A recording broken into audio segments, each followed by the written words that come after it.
mantısı yapacağız. Burada bir adet yufka var. Bu mantıyı istediğiniz kadar yufka ile yapabilirsiniz. Çok kolay, çok basit. Şimdi nasıl yapılır sizlere göstereceğim. Taze günlük yufka kullanacağım. Hazır aldım. Kendim açmadım arkadaşlar. Şimdi şöyle gördüğünüz gibi ilk aşamada ne yapacağız? Yufkayı orta yerinden şöyle kesiyoruz. Bu şekilde. Şöyle gene üst üste koyalım. Tekrar kesiyoruz.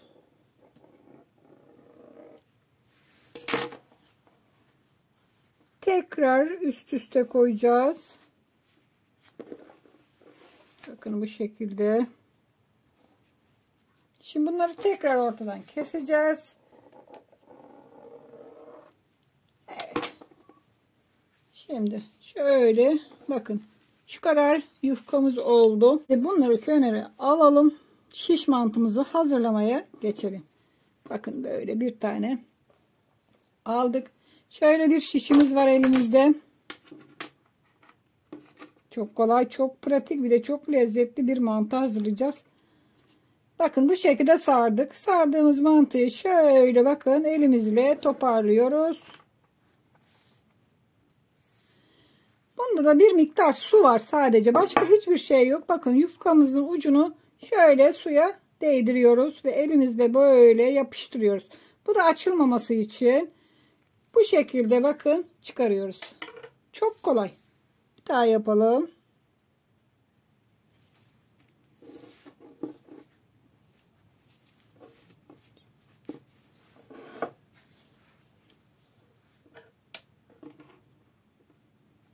Şişimize sarıyoruz. Bakın bu şekilde. Ucunu suda biraz ıslatıyoruz. Hop, yapıştı. İşte bu kadar kolay. Elimizle içinden şişi çıkarıyoruz. Ve şöyle kenarda bekletelim. Bu şekilde tüm hamurları saracağım.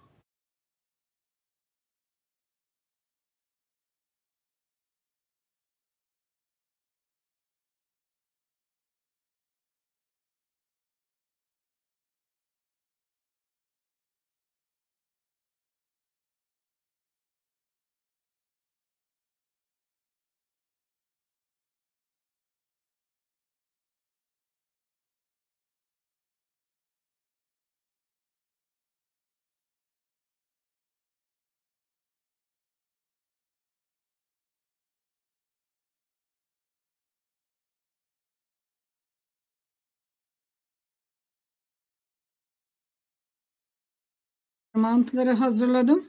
Gördüğünüz gibi 2 adet yufkadan bu kadar mantı çıktı. Şimdi bu mantıları yağda kızartacağız. Yağımı tavaya koydum. 1 bardak yağ döktüm. Şimdi biraz kızdığı zaman yağımız içine mantıları bırakıyoruz.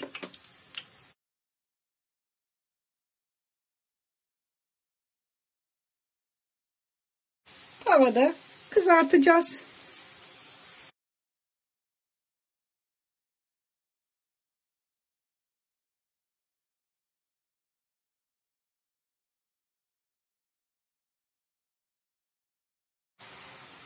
Evet arkadaşlar, kızarttık, çıtır çıtır oldu. Şimdi alalım. Çok da iyiden yakmadan. Bu kadar olduğu zaman yeterli. Şöyle yağını süzdürerek kabımıza alıyoruz.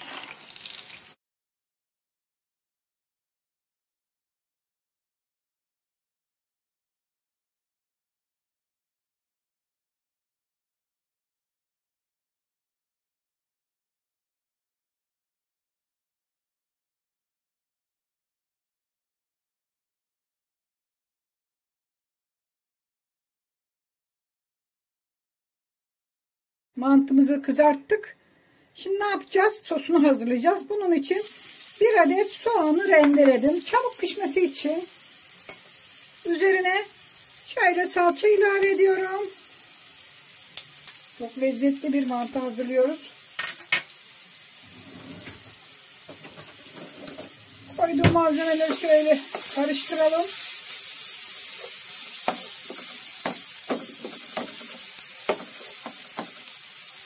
Bunu üzerine kıymalı yapabilirsiniz. Patatesli, lorlu. Ben bugün bir değişiklik yapacağım. Bunun içinde kızarttığım yağları, mantının yağları var arkadaşlar. Çoğunu ayırdım da çok az bıraktım. Nasıl yapacağım mantıyı derseniz, nohutlu olarak haşlanmış nohutum var. 1 bardak kadar haşlanmış nohut var bende.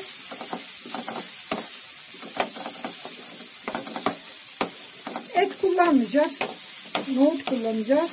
Şöyle ilk aşamada soğanları güzelce yakmadan kavuruyoruz. Nohutlarımız zaten pişmiş. Üzerine birazcık tuz. Tuzumuz azsa tuz.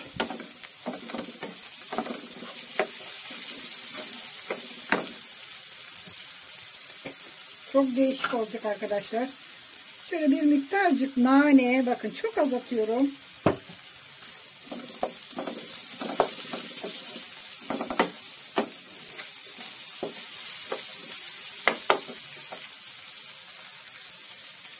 Birazcık maydanoz.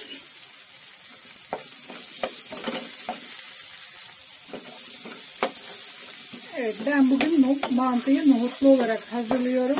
Çok lezzetli oluyor bu şekilde. Tabi arzuya bağlı. İsterseniz nohut yerine kıyma koyabilirsiniz. Dediğim gibi patates koyabilirsiniz. Lor bile yapabilirsiniz. Evet, bakın yağını içti, artık ocağı kapatabiliriz.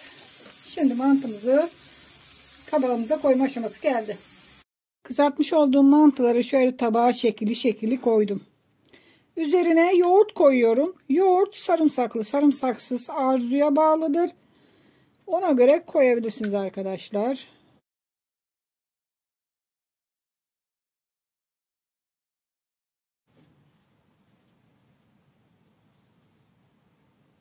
Şimdi üzerine hazırlamış olduğumuz nohutları koyuyoruz.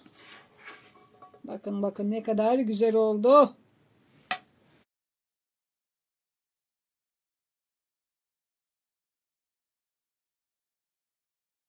Evet, ziyafet sofralarına yakışacak harika bir mantı hazırladık. Şiş mantısı. Umarım beğenmişsinizdir. Siz de yapar hazırlarsınız. Tariflerimi beğeniyorsanız beğen tuşuna basın arkadaşlar. Kanalıma abone olmadıysanız abone olun. Bugün bir değişiklik yapın. Şöyle bir mantı hazırlayın kendinize. Çoluğunuza, çocuğunuza yapın. Oturun bir güzel yiyin.